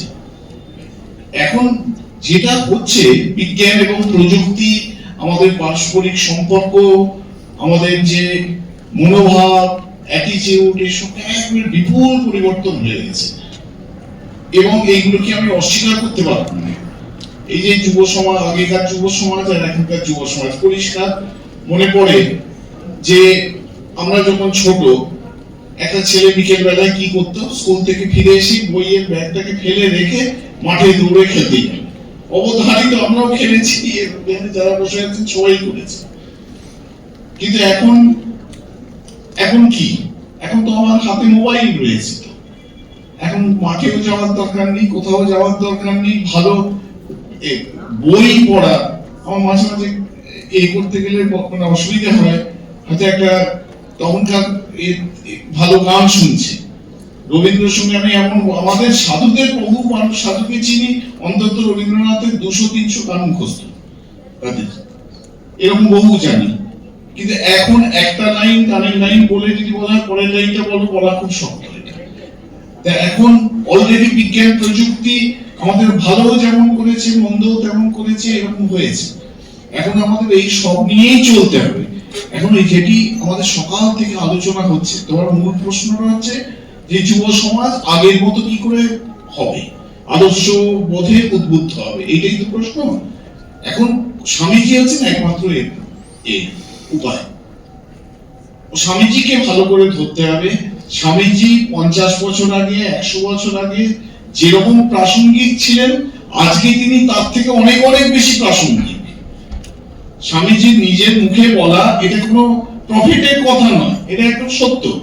আগামী 1500 বছর ধরে তিনি এইভাবে প্রাসঙ্গিক থাকবেন, আরো বেশি বেশি করে প্রাসঙ্গিক বলে অনুভূত হবেন।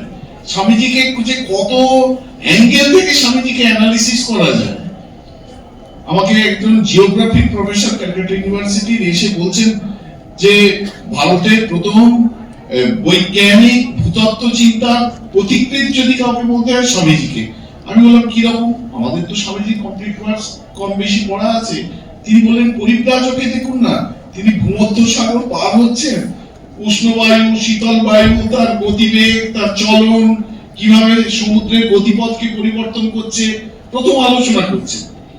আরেকজন ওই যাদবপুর ইউনিভার্সিটির ইতিহাসের অধ্যাপক এসে, আমরা এখনকার দিনে বলি ইতিহাসের উপাদান, ওই হায়ার ক্রিটিসিজম, লোয়ার ক্রিটিসিজম, এইসব আমরা বলি যে একটা ঐতিহাসিক সত্য কিভাবে প্রমাণ করব। প্রমাণ করার বিভিন্ন পদ্ধতি আছে, হায়ার ক্রিটিসিজম, লোয়ার ক্রিটিসিজম, এইসব বলি। একেবারে ওইসব শব্দগুলো স্বামীজি পরিব্রাজকে, যদি পরিব্রাজক পড়ো দেখতে পাবে, পরিব্রাজক পড়তে গেলে একবার পড়ে কিচ্ছু বোঝা যাবে না, বারবার পড়তে হবে। পরিব্রাজক স্বামীজি জাহাজে করে যাচ্ছেন আমেরিকায়, দ্বিতীয়বারের জন্য পাশ্চাত্যে যাচ্ছেন। স্বামীজি উদ্বোধনী চিঠি লিখছেন, ওগুলো কতগুলো চিঠির কালেকশন। কি মানে তার যে দৃষ্টি, সে কল্পনার বাইরে। সেই জন্য আমরা একটু সরে গেছিলাম প্রসঙ্গ থেকে, আবার সরে এলাম যে এখনকার যুবকরা কিভাবে উদ্বুদ্ধ হবে, ওই স্বামীজিকেই ধরতে হবে, স্বামীজিকে নতুন ভাবে আবিষ্কার করতে হবে, স্বামীজিকে আত্মস্থ করবার চেষ্টা করতে হবে। তাহলেই অসংখ্য এখন বই বেরিয়ে গেছে এবং স্বামীজির নামে কোনো এত অসংখ্য সংগঠন কাজ করছে, ভালো ভালো কাজ করছে, আমরা জানি না। একটুখানি ইন্টারনেটে সার্চ করে দেখলে দেখতে পারো যে স্বামীজির নামে কত অসংখ্য প্রতিষ্ঠান, শুধু আমাদের এই মঠ মিশনের বা ভাবপ্রচার পরিষদের আশ্রমগুলো নয়, তার বাইরে বিরাট বিরাট সব institute of technology, medical association, সায়েন্টিস্টরা, বিরাট বিরাট স্বামীজি কনসাসনেসের উপর কি বলেছেন, নিউরো সায়েন্টিস্টরা সেগুলো প্রুভ করার চেষ্টা করছেন। কি আমরা কল্পনাও করতে পারবো না যে কি এই শুধু আমাদের নিজেদের দেশেই এই আদর্শ আছে। ওই আদর্শের পদতলে যদি আমরা সমবেত হই, আবার আমরা সেই যুবকরা যেরকম ভাবে আমাদের আশা করছি সেইভাবে আমরা উদ্বুদ্ধ হতে পারবো। মহারাজ, আমরা শুনি মন আর মুখ এক হতে হবে। তো মন, প্রথম সমস্যা যেটা হয় লোকে বোকা ভাবে, আর দ্বিতীয়ত হয় যে মনের কথা জেনে নিয়ে পরে হয়তো হ্যারাস করে বা সমস্যায় ফেলে। তো এই সমস্যা কিভাবে সমাধান করব? ঠাকুর এটা বলতেন যে মন আর মুখ এক করার কথা। একটা কথা আমাদের বুঝতে হবে যে সত্য পথে থাকা সে এমন একটা শক্তি প্রদান করে, যে শক্তি জগতের অনেক মেকি জিনিসকে অস্বীকার করতে আমাদের শেখায়। আমি ভালো কাজ করব আর আমি যদি তার প্রত্যেক মুহূর্তে ভাবি এর জন্য জগতের আলোচনা সমালোচনার দিকে আমার দৃষ্টি রাখতে হবে, তাহলে কোনো ভালো কাজই করা যাবে না। তাই নিজের গোল যদি একবার সেট হয়ে যায় যে আমি সৎ ভাবে জীবনে এগোবো, এই জন্য যত ডিফিকাল্টিজ আসুক সেটাকে আমি অ্যাকসেপ্ট করব। দেখো, কোনো মহাপুরুষ কম্প্রোমাইজ করে অসত্যের পথে থেকে জীবনে বড় হতে পারেনি। তুমি একজন প্লেয়ারের কথা ভাবো, একজন প্লেয়ার সে ব্যাট করছে, বিরাট কোহলি, চারিপাশে হয়তো সে পাকিস্তানে করুক বা অস্ট্রেলিয়ায় করুক, সেই দেশের মাটিতে খেলছে, সে যখন ব্যাট করছে কত লোক তার এগেইনস্টে গালাগালি দিচ্ছে, স্লেজিং করছে, যে উইকেট কিপার আছে সে বলছে, কিন্তু সে কিন্তু তার লক্ষ্যে অবিচল। তাই আমাদের মহারাজরা যাই বললেন, আমাদের এরকম একটি আগে মন তৈরি করতে হবে। আজকে আমাদের এই প্রশ্নগুলো আসার একটি কারণ হচ্ছে আমাদের যে শিক্ষা ব্যবস্থা, সেখানে মনের উৎকর্ষতা বৃদ্ধির কোনো ব্যবস্থা নেই। তার ফলে আমাদের প্রত্যেকের মন কি রয়েছে, শক্তিহীন অবস্থায় রয়েছে, বিক্ষিপ্ত রয়েছে এবং বহির্মুখ হয়ে রয়েছে। এবং তার ফলে আমাদের ভেতরে যে ঈশ্বর তত্ত্ব আছে তার উপর বিশ্বাস করা, সে আছে জেনে সেগুলো আমরা জানিই না। তার ফলে আমরা জগতের প্রতি এমন ভাবে জগৎ দ্বারা আমরা চালিত হচ্ছি যে আমরা আমাদের ন্যায় নীতি সব বিসর্জন দিয়ে ফেলছি।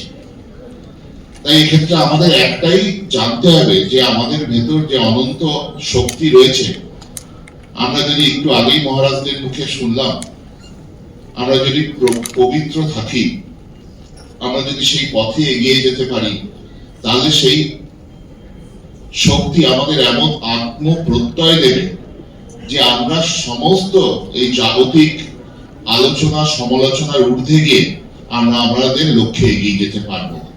তাই আবার সেই কথায় স্বামীজিকে পড়া, মনকে বলিষ্ঠ করা, মনকে একাগ্র করা, এবং মহারাজ যেটা বললেন লক্ষ্য স্থির করে সেই দিকে এগিয়ে চলা, যে সে কি বললো ও কি বললো সেই জন্য আমি এটা করব ওটা করব না, এইগুলো তখন আমি কি করব, অস্বীকার করতে পারবো। তাই রোগটা কোথায়, রোগটা বাইরে কোথাও নেই। কে বললো? রোগটা হয়েছে আমার মনের শক্তি নেই, তাই আত্মবিশ্বাস নেই।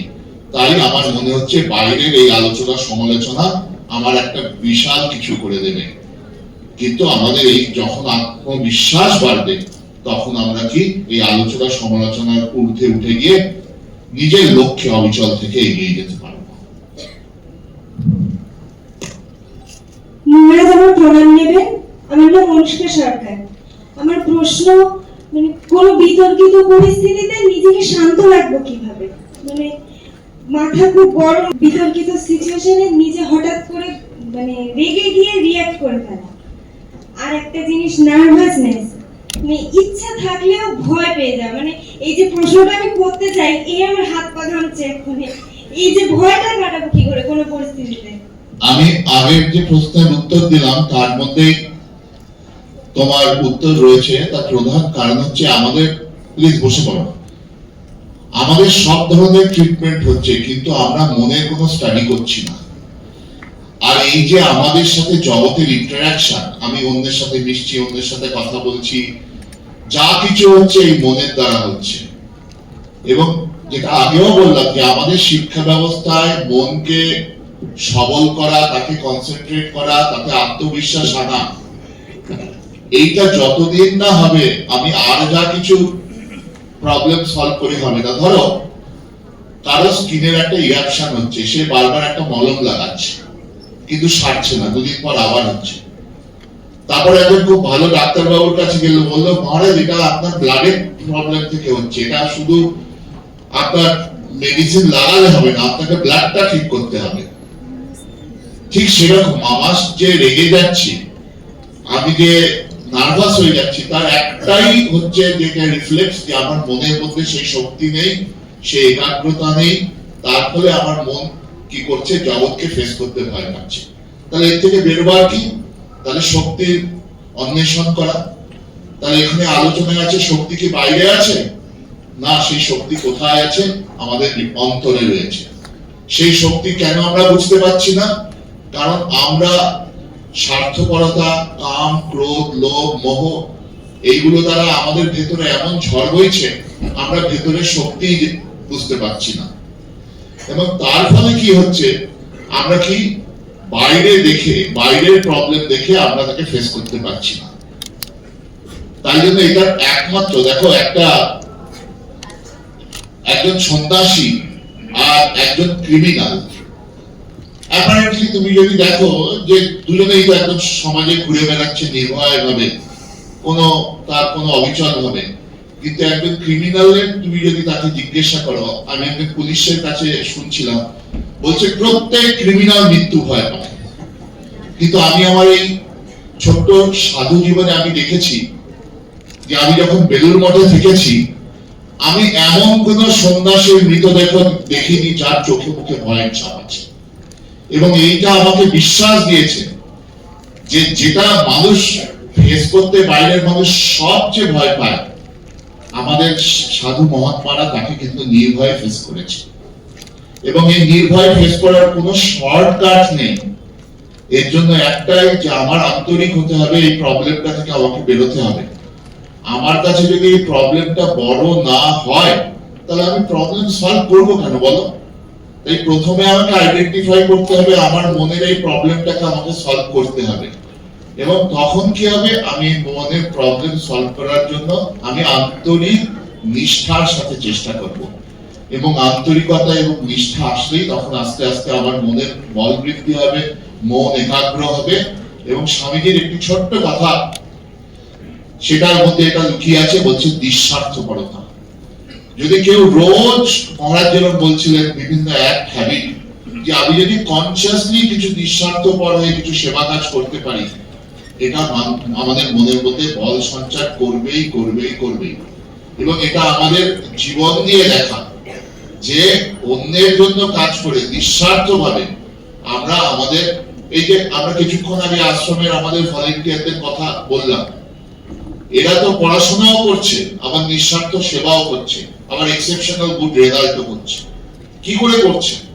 তার একটাই কারণ হচ্ছে, এই সেবা করতে করতে এদের মনের মধ্যে একটা শক্তি আসছে। সেই শক্তি তোমরা যেমন কমপ্লেন করো, যেমন আজকে একটি স্কুলের 92 জন এন্ট্রি করে এসছে 32 জন, তার মানে তার প্রবলেমটা কি, যে সে বলছে আমার পড়াশোনা নষ্ট হবে। কিন্তু এরা পড়াশোনা করছে, আশ্রমের সেবা করছে, আবার এক্সেপশনাল রেজাল্ট করছে। তার একটাই কারণ, এদের মনে শক্তি এসছে, আত্মবিশ্বাস এসছে। তো এটা যদি আমরা স্বামীজির কথা চিন্তা করে এগোই এবং ডায়েরিতে লিখি রোজ আমি নিঃস্বার্থ সেবা কি করলাম, তাহলে আমি দেখবো আস্তে আস্তে ছোট ছোট ঘটনা। আমি বেসিনে মুখ ধুলাম, বেসিনটা পরিষ্কার করলাম, আমার পরে যে আসবে সে যেন বেসিনটা পরিষ্কার হয়। আমি স্কুলের টয়লেট পরিষ্কার করলাম, তারপর টয়লেটটা ক্লিন করলাম, যেন পরে যে বন্ধু আসবে সে টয়লেটটা ক্লিন হয়। এটা ডে টু ডে এই ছোট্ট ছোট্ট গুলো নিঃস্বার্থপর ভাবে যদি আমরা করতে পারি, তাহলে দেখবো আমরা, কারণ আমরা বলি এই ছোট ছোট কাজগুলো আমরা ভাবছি হয়তো আমাদের বড় কিছু করতে হবে, অনেক টাকার দরকার, কিচ্ছু দরকার নেই। যদি এইগুলো আমরা ছোট্ট ছোট্ট কনসিয়াসলি করতে পারি, আমাদের মনের বল আসবে, আমি দেখতে পাবো the changes in my life. এটা কনসেপ্টটা I can feel it and I can see the changes happening in my life. এবং তখন এটা আমাকে কি দেবে? আনন্দ দেবে, যেটা সবচেয়ে হলো আমি একজন আনন্দময় মানুষ হব। Thank you. মহারাজের আমার প্রণাম জানাই। আমার নাম অঙ্কিতা রায়, আমি নওপাড়া রামকৃষ্ণ বিবেকানন্দ সেবাশ্রম থেকে এসেছি। আজকে আমরা গোটা অনুষ্ঠান ধরে শুনলাম যে স্বামীজি আমাদের আদর্শ, স্বামীজিকে আমরা আদর্শ হিসেবে জীবনে গ্রহণ করব। তাহলে ঠাকুর এবং মাকে কি হিসেবে জীবনে গ্রহণ করব, নাকি তিনজনকেই আদর্শ হিসেবে জীবনে গ্রহণ করব? এটাই লাস্ট কোশ্চেন।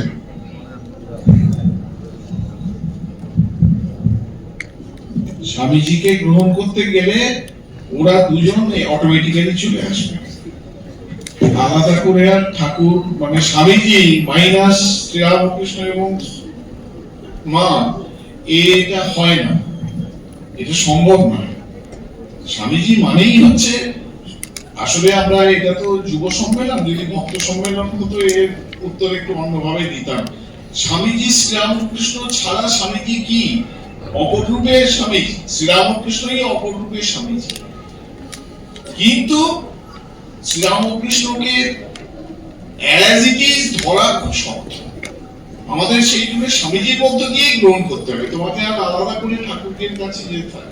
যখন স্বামীজিকে গ্রহণ করবে দেখবে অটোমেটিক্যালি ঠাকুর তার সঙ্গে সঙ্গে চলে এসেছেন, মাও তার সঙ্গে সঙ্গে চলে এসেছেন। হয়েছে?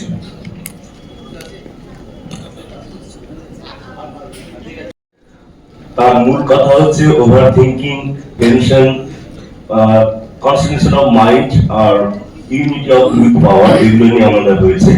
আর শেষ প্রশ্ন ছিল ঠাকুরমা স্বামীজি, বলা হচ্ছে একে তিন, তিনে এক। শ্রীরামকৃষ্ণদেব যেন মূল বেদ, তার ভাষ্য হচ্ছে স্বামী বিবেকানন্দ, আর কি আর প্র্যাকটিক্যাল ডেমনস্ট্রেশন দিয়েছেন মা সারদা দেবী। তাই এককে ধরলেই অন্যদের এসে বলবেন, মহারাজরা বললেন। এখন আমরা আজকের এই যুব সম্মেলনের একদম শেষ পর্যায়ে এসে উপস্থিত হয়েছি। এখন আনুষ্ঠানিকভাবে ধন্যবাদ জ্ঞাপন করবেন পূজনীয় শ্রীমৎ স্বামী ঈশ্বরপ্রদানন্দজি মহারাজ, অধ্যক্ষ রামকৃষ্ণ মঠ দক্ষিণেশ্বর ও সভাপতি উত্তর 24 পরগনা 1 রামকৃষ্ণ বিবেকানন্দ ভাবপ্রচার যুব পরিষদ।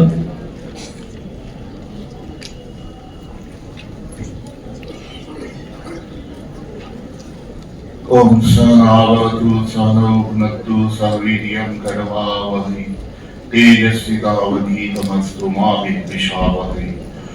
ओम शांति शांति शांति हरि ओम। শ্রী ঠাকুর শ্রী বা স্বামীজি মহারাজের চরণে প্রণত হই। এই অনুষ্ঠানে আজকে আমাদের সঙ্গে বরিষ্ঠ মহারাজরা রয়েছেন। প্রথমেই প্রণাম জানাই শ্রীমৎ স্বামী দুর্গাত্মানন্দজি মহারাজ, অধ্যক্ষ রামকৃষ্ণ মঠ বামুনরা, উপদেষ্টা উত্তর 24 পরগনা 1 রামকৃষ্ণ বিবেকানন্দ ভাবপ্রচার যুব পরিষদ। পূজনীয় মহারাজ বামনমুড়া আশ্রমে রয়েছেন। মহারাজ শারীরিকভাবে একটু অসুস্থ থাকলেও আমাদের বিশেষ অনুরোধে মহারাজ কিন্তু এখানে এসেছেন এবং পুরো অনুষ্ঠান মহারাজ রইলেন এখানে। তাই মহারাজের চরণে আমি প্রণাম জানাই। একটু আগে আমরা দেখলাম শ্রীমৎ স্বামী বলভদ্রানন্দজি মহারাজ, সহ সম্পাদক রামকৃষ্ণ মঠ এবং রামকৃষ্ণ মিশন বেলুড় মঠ, এবং আহ্বায়ক রামকৃষ্ণ বিবেকানন্দ ভাবপ্রচার যুব পরিষদ কেন্দ্রীয় কমিটি। মহারাজ এসেছিলেন। মহারাজ খুবই ব্যস্ত, আবার এখান থেকে মহারাজ সোজা দুর্গাপুর চলে গেলেন। কারণ মহারাজের দুর্গাপুরে আরেকটি অনুষ্ঠান আছে, এত ব্যস্ততার মধ্যেও শুধু এই দূর দূরান্ত থেকে এখানে স্টুডেন্টরা এসছে আমাদের তাদের সাথে দেখা করার জন্য মহারাজ এসেছিলেন। মহারাজের চরণে আমি সাষ্টাঙ্গ প্রণাম জানাই।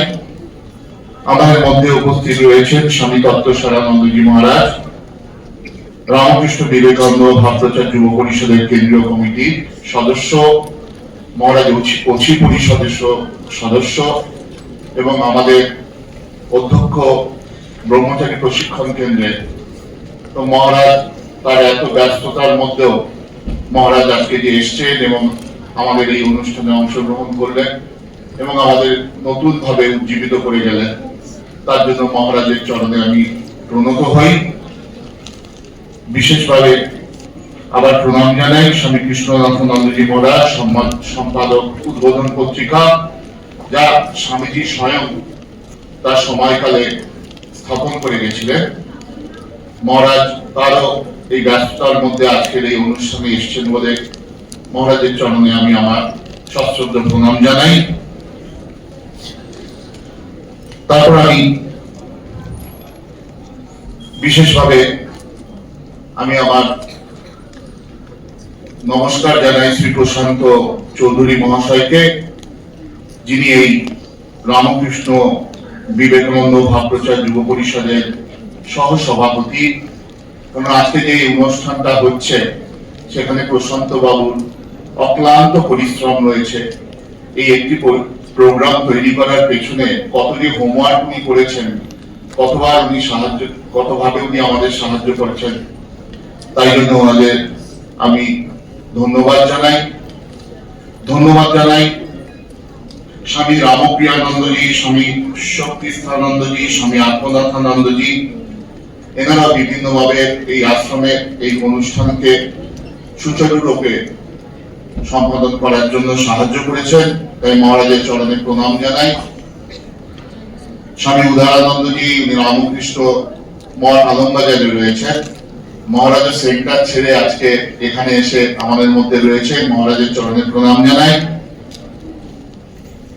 বিশেষ করে আমি আমাদের ধন্যবাদ জানাই পুলিশ প্রশাসন, এই নজরুল মঞ্চের ব্যবস্থাপক গণের এবং শ্রী গোপাল সাহা মহাশয়, চেয়ারম্যান কামারহাটি পৌরসভা, এবং শ্রী অরিন্দম ভৌমিক, যিনি আমাদের ওয়ার্ডের কমিশনার। তারা বিভিন্নভাবে এই হল পাওয়া এবং সেই জন্য আমাদের সহায়তা করেছে। ট্রাফিক পুলিশ ভাইদের বিশেষভাবে ধন্যবাদ জানাই যে তারা আজকে যে গাড়ি পার্কিং এগুলোতে আমাদের সাহায্য করেছে। আর সব শেষে যে আমাদের এই দূর দূরান্ত যে ভাব প্রচারের বিভিন্ন আশ্রম থেকে এই যে ভাই বোনেরা এসছে, তারা কেউ 3টে কেউ 4টের সময় সকালবেলা উঠে বেরিয়ে সেই বনগাঁ বাংলাদেশ সীমান্ত সেখান থেকে তারা এই সময়ের মধ্যে এসে পৌঁছেছে। খুব অল্পই অ্যাবসেন্ট থেকেছে, সবচেয়ে বেশি অ্যাবসেন্ট থেকেছে এখানকার একটি স্কুলের সদস্যরা। আর এদের জন্য আমি তাদের সাধুবাদ জানাই এবং আশ্রম কমিটির যারা এই সংগঠনকে এই বাচ্চাদের নিয়ে এসছেন প্রত্যেকে আমি আন্তরিক শ্রদ্ধা এবং নমস্কার জানাই যে আপনারা এত কষ্ট করে এইদের নিয়ে এখানে এসছেন। এবং এই বলে আবার বরিষ্ঠ মহারাজদের চরণে প্রণাম জানিয়ে আমি আমার এখানে যে বক্তব্য ধন্যবাদ জ্ঞাপন শেষ করছি। ওম শান্তি শান্তি শান্তি। আরেকটা ভুলে গেছি, যেটা আমাদের রামকৃষ্ণ মঠ দক্ষিণেশ্বরের আমাদের ভলেন্টিয়াররা, এরা বলতে পারবো মাস ধরে প্রিপারেশন করেছে। তো আমাদের প্রিপারেশনটা এরকম লেভেলের ছিল যে আমরা কতবার যে নিজেরা বসেছি এবং এনাদের অফিস রয়েছে, কেউ পড়াশোনা করছে, তার মধ্যে যে যেরকম সময় করে পেয়েছে এবং এইভাবে এরা অক্লান্ত সেবা করছে। তাই যেহেতু আমাদের ঘরের লোক, এদের আমি স্নেহ ভালোবাসা জানাই। নমস্কার।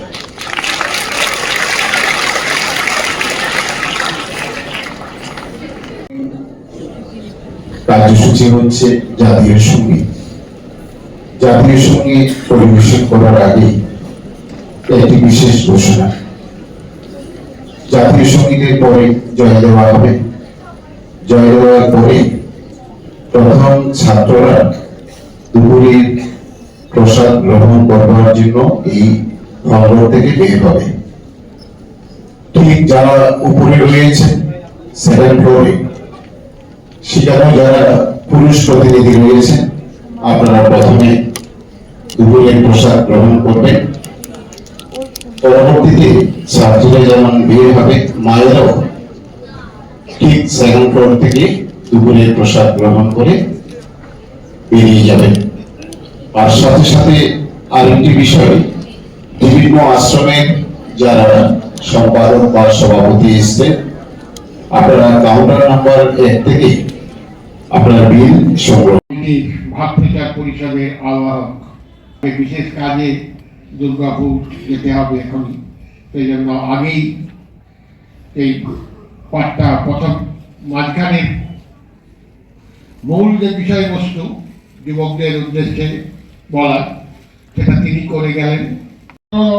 ছাত্রীদের বহুদিন ধরে, অনেক আগে জিজ্ঞেস করতাম যে তোমাদের আদর্শকে, তারা অনেকে বলতো আমার আদর্শ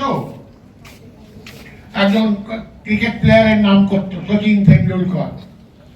তারও আগে বলতো সুনীল গাভাস্কার। সুনীল গাভাস্কারের খেলা দেখেছ? ওর নাম বই পড়েছি। তারপরে সৌরভ গাঙ্গুলি। আবার কিছুদিন পরে বলতো না, এই কয়েকজন ফিল্ম স্টারের কথা বলতো, কারণ ক্রিকেট বাদ হয়ে গেল, ফিল্ম স্টার। তারপরে আর ওই একজন বক্তৃতা করে গেল, শীতে কেটে গেল,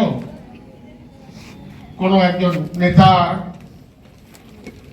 তারপরে দেখলাম যে তাদের কথা ঠিক নেই, কাকে আমি বিশ্বাস করব? স্বামীজি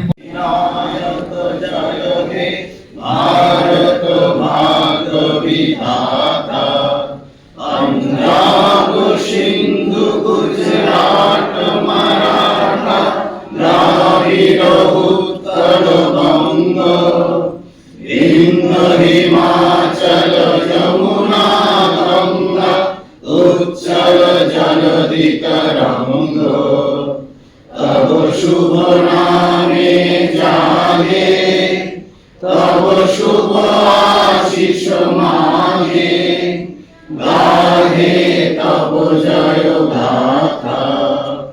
জনগণ মঙ্গল দায়ক জয় হে ভারত ভাগ্য বিধাতা, জয় হে জয় হে জয় হে জয় জয় জয় জয় হে।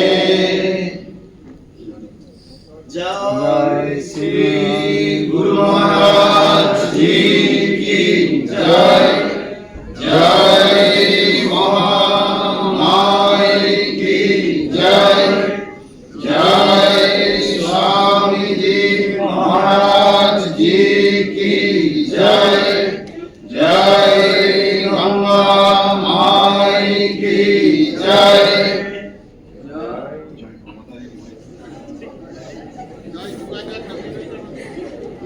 जय जुगाचार्य स्वामीजी महाराज जी की जय, जुगाचार्य स्वामीजी महाराज जी की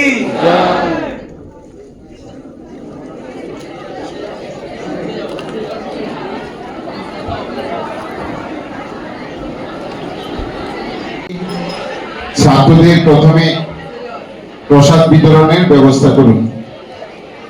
যথারীতি ফার্স্ট ফ্লোরে, সেকেন্ড ফ্লোরে যারা রয়েছে পুরুষ প্রতিনিধিরা, যারা প্রথমে নির্বিঘ্নে প্রসাদ পেতে পারে, তার জন্য ব্যবস্থা করুন।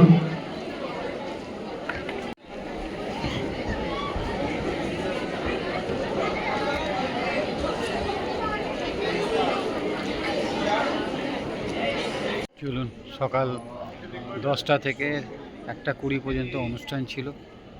এটা সেই অনুষ্ঠান আপনাদের সামনে তুলে ধরলাম। অবশ্যই ভালো লেগেছে, লাগলে একটা লাইক, শেয়ার, সাবস্ক্রাইব করবেন। আর সমস্ত ভক্তদের বলবো, আর সবার সঙ্গে কথা বলে সেই রামকৃষ্ণ মঠ দক্ষিণেশ্বরে আসতে বলবেন, খুব সুন্দর জায়গা, একবার জন্য অবশ্যই ঘুরে যায়। সবাই ভালো থাকবেন, সুস্থ থাকবেন, অনেক অনেক ধন্যবাদ।